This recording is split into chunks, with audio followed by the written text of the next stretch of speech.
Bismillahirrahmanirrahim. Assalamualaikum warahmatullahi wabarakatuh.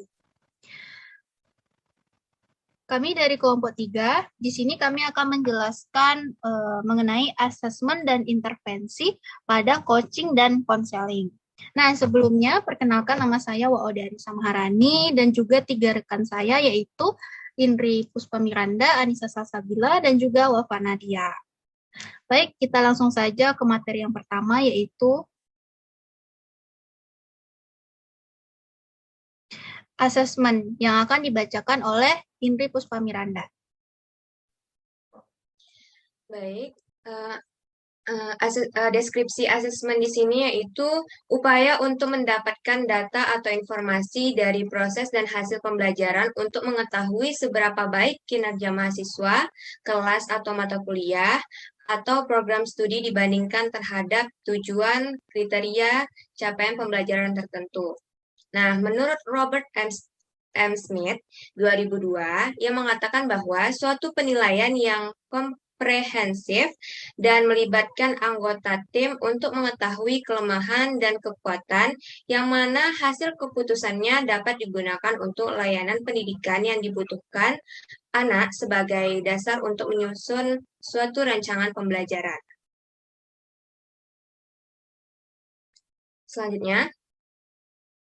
Selanjutnya itu ada metode asesmen psikologi. Terdapat 4. Yang pertama itu adalah wawancara. Nah, suatu bentuk cerita yang diarahkan dalam pengalaman klien lebih mementingkan realistis psikologisnya. Yang kedua itu ada observasi. Di sini yaitu meneliti atau memperhatikan setiap tingkah laku yang ditunjukkan oleh si kliennya. Yang ketiga itu ada live record, yaitu melalui data-data pribadi klien seperti buku harian, album foto, penghargaan, dan lain-lain. Dan yang terakhir itu ada tes psikologi, yaitu memberikan sampel perilaku individu dalam bentuk tes kemudian direspon yang diperoleh akan diubah dalam bentuk skor dan dibuat dalam bentuk kuantitatif. Selanjutnya oleh Waode Anissa Maharani. Baik, selanjutnya adalah asesmen coaching dan konseling kerja. Yang pertama itu adalah asesmen pada coaching. Asesmen merupakan tindakan awal yang dilakukan oleh seorang coaching terhadap karyawannya. Nah, asesmen ini dilakukan sebagai langkah awal untuk mengetahui permasalahan apa yang dialami oleh karyawan. Dalam melakukan asesmen pada proses coaching itu ada beberapa hal, yaitu yang pertama, riwayat kerja dan pengalaman karyawan. Nah, di sini kita itu harus melihat terlebih dahulu riwayat kerja dia itu seperti apa, apakah dia pernah pindah perusahaan atau enggak gitu. Nah, terus skill yang dimilikinya bagaimana? Selanjutnya ada wawasan karyawan. Lalu ada kelemahan. Nah, di sini kita juga harus mengetahui kelemahan serta kemampuan atau potensi yang dimiliki oleh karyawan dan juga standar kompetensinya bagaimana. Selanjutnya, lalu ada asesmen konseling kerja. Tujuan utamanya yaitu dilakukan asesmen pada konseling kerja adalah untuk membantu karyawan mengatasi permasalahan yang dialami dalam pekerjaannya dan memberikan dukungan kerja pada karyawan. Bentuk asesmen yang dilakukan di konseling kerja adalah yang pertama yaitu ada konselor mengarahkan karyawannya untuk lebih memahami dirinya sendiri. Lalu konselor membangun atau meningkatkan keterampilan karyawan. Lalu ada konselor mengembangkan solusi yang efektif untuk masalah yang dihadapi oleh karyawan. Nah, solusi itu jelas dari karyawan, akan tetapi tetap dikembangkan oleh konselornya. Lalu yang terakhir ada konselor membantu karyawan belajar melihat masalah dengan pandangan yang lebih positif dari perspektif yang berbeda. Terkadang karyawan ketika down, jadi pandangannya itu jadi negatif gitu. Nah, jadi tugas konselor di sini adalah wajib memberikan jalan bagaimana ia bisa mengembangkan pemikiran-pemikiran positif kepada karyawannya. Selanjutnya akan dijelaskan oleh Anissa Salsabila.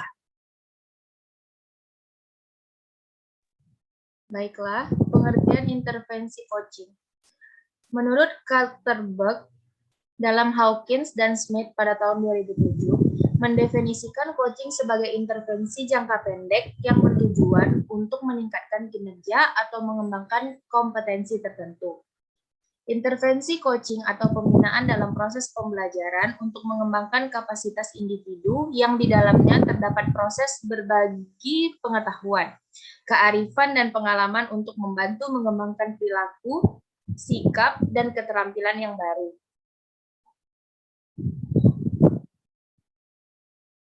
Menurut Seal, pada tahun 2010, menjelaskan bahwa coaching memiliki 3 macam dalam pelaksanaannya, yakni coaching instruksional yang dilaksanakan 1-1 karyawan, kemudian coaching developmental yang dilakukan dengan melibatkan bekerja dengan seseorang dan memungkinkan karyawan tersebut mendapatkan manfaat dari pengetahuan dan pengalaman yang telah diberikan oleh coaching.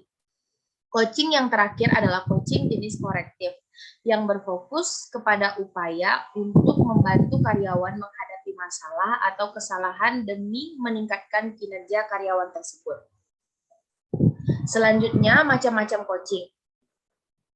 Menurut Homan dan Miller pada tahun 2008, membagi coaching ke dalam 4 kategori berdasarkan tujuan dari implementasi coaching pada organisasi, yaitu coaching untuk mendukung pembelajaran. Jenis coaching ini diterapkan di dalam organisasi untuk mendukung proses pembelajaran karyawan yang mengarah kepada proses pengembangan karyawan secara individu. Proses ini berfokus kepada pekerjaan atau tugas yang nyata dalam waktu sesungguhnya. Coaching untuk kinerja. Coaching ini ditujukan untuk dapat meningkatkan dan perbaikan kinerja organisasi, karena dapat dilakukan untuk dapat menghasilkan kinerja yang lebih baik. Selanjutnya, coaching untuk pengembangan kepemimpinan. Jenis coaching ini lebih dikenal dengan sebutan eksekutif coaching. Eksekutif coaching diimplementasikan untuk mendukung proses umpan balik 360 derajat di mana para pemimpin senior, kolega, rekan, dan alur laporan langsung memberikan feedback tentang efektivitas individu dengan menjawab pertanyaan spesifik tentang perilakunya. Yang terakhir, coaching tim dan kelompok. Jenis coaching ini dapat efektif apabila diimplementasikan pada tim yang mendapatkan proyek baru atau proyek yang menantang, atau tim yang sedang menghadapi tenggat waktu. Selanjutnya akan dilanjutkan oleh Wafa Nadia. Proses role play coaching dan konseling. Yang pertama, planning. Planning itu sendiri merupakan suatu langkah awal yang harus dilakukan saat akan melakukan coaching. Di dalam tahap ini, coach dan coachee ini memiliki perspektifnya masing-masing. Yang kedua, contracting. Pada tahap ini, baik coach ataupun coachee merupakan kontrak secara tertulis. Tujuan dari fase ini adalah untuk membangun dasar yang disepakati untuk mengembangkan hubungan yang produktif dan sukses. Yang ketiga, coaching. Pada tahap ini, kita merealisasikan semua hal yang telah dilakukan pada proses-proses sebelumnya. Tujuan dari fase ini adalah untuk memperjelaskan kebutuhan pengembangan dari para binaan dan mulai pembinaan. Pada tahap inilah proses coaching benar-benar terjadi.